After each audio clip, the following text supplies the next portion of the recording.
গত 8ই জানুয়ারি রাত্রিবেলা 10টার পরে মিদনাপুর মেডিকেল কলেজ হসপিটালের মাতৃমা ভবনে এক খুব দুর্ভাগ্যজনক ঘটনা ঘটে।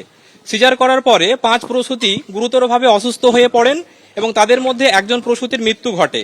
এই ঘটনায় আমরা খুবই ব্যথিত এবং রোগীর পরিবার পরিজনদের প্রতি আমাদের সমবেদনা জানাই। তবে এই ঘটনার জন্য যে 6 জন পিজিটিকে যেভাবে অন্যায়ভাবে অভিযুক্ত সাজিয়ে সাসপেন্ড করা হয়েছে এবং তাদের বিরুদ্ধে এফআইআর করার কথা বলা হয়েছে, তার বিরুদ্ধে আমরা তীব্র প্রতিবাদ জানাই।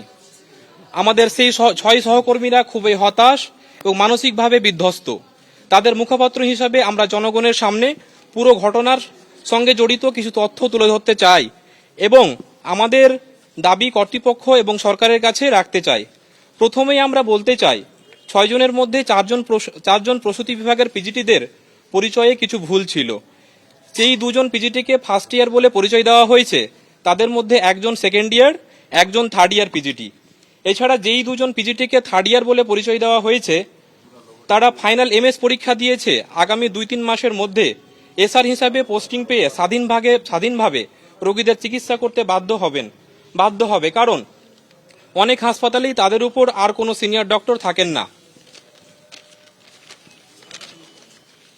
বারবার সংবাদ মাধ্যমে বলা হয়েছে জুনিয়র ডাক্তাররা অপারেশন করার ফলে রোগীদের আশঙ্কাজনক অবস্থা হয়।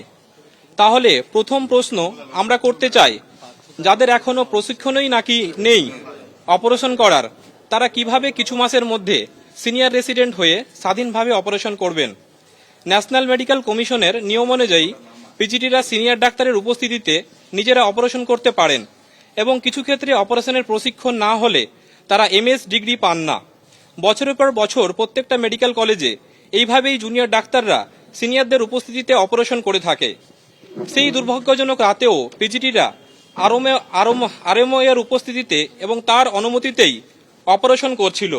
এমনকি অপারেশনের কয়েকটা ধাপে আরএমও নিজেও সাহায্য করেছিলেন। তার উপস্থিতি ওটিতে অন ডিউটি নার্সিং স্টাফদের ডকুমেন্টেশন এবং সিসিটিভি ক্যামেরা থেকে স্পষ্ট। কিছু জায়গায় বলা হয়েছে যে ওটি দীর্ঘ সময় ধরে চলার ফলে রোগীদের অতিরিক্ত রক্তক্ষরণ হয় এবং তারা অসুস্থ হয়ে পড়ে। এই বিষয়ে আমরা বলতে চাই, যেই সময়টা অপারেশনের সময় হিসেবে দেখানো হয়েছে তা আদতে রোগীকে ওটি কমপ্লেক্সে ঢোকানোর সময় থেকে বেরোনোর পর্যন্ত সময়। সেই সময়ের মধ্যে রোগীর অজ্ঞানের পূর্ববর্তী চেক আপ করা হয়, বাচ্চার হৃদস্পন্দনের শব্দ শোনা হয়, মায়ের প্রসবের নল পরানো হয়, তারপর স্পাইনাল অ্যানেস্থেসিয়া দেওয়া হয়, অ্যান্টিসেপটিক ড্রেসিং এবং ড্রেপিং করা হয়, তারপর রোগীর অপারেশন করা হয় এবং অপারেশনের পরে রোগীকে খানিকক্ষণ অবজারভেশন করে তারপরে অপারেশন ওটি কমপ্লেক্স থেকে বার করা হয়। সুতরাং আমরা যদি শুধু অপারেশনের সময়টুকু দেখি, তা আসলে 45 মিনিটস থেকে টু 1 আওয়ার্স। বিগত বছরগুলির সব স্ট্যাটিস্টিক্স দেখলে সব অপারেশনের একই সময়সীমা 1.5 ঘন্টা থেকে 2.5 ঘন্টা দেখা যাবে। গাইনি এবং অ্যানাস্থেসিয়ার এই একই পিজিটিদের টিম এর আগেও বহু মুমূর্ষু রোগীর চিকিৎসা এবং অপারেশন করেছে। কখনোই এই ধরনের জটিলতা পরপর এতগুলো রোগীর ক্ষেত্রে দেখা যায়নি। এক্ষেত্রে অপারেশনের কোনো ত্রুটি যে ছিল না তা মৃত রোগীর ময়নাতদন্ত রিপোর্ট থেকেই স্পষ্ট। রিপোর্টে স্পষ্ট উল্লেখ করা হয়েছে যে, আমি ইংরেজিতে একটু বলছি, যেটা ময়নাতদন্তের রিপোর্টে স্পষ্ট বলা হয়েছে, on removal of stitches, anterior abdominal wall muscles and the uterus as well are seen stitched securely in layers। অর্থাৎ সিজার অপারেশনে প্রসূতির উদরে যেই 7টি স্তর কাটা হয়, সেই 7টি স্তর সুচারু রূপে সেলাই করা অবস্থায় পাওয়া যায়। মৃত্যুর কারণ হিসেবে সেখানে স্পষ্ট ভাষায় লেখা আছে, death was due to multi organ failure due to septic shock as noted.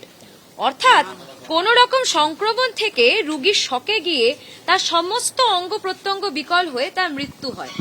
Operation এবং অ্যানাস্থেসিয়ার ত্রুটিজনিত কারণে এইভাবে রোগীর মৃত্যু হওয়া অস্বাভাবিক।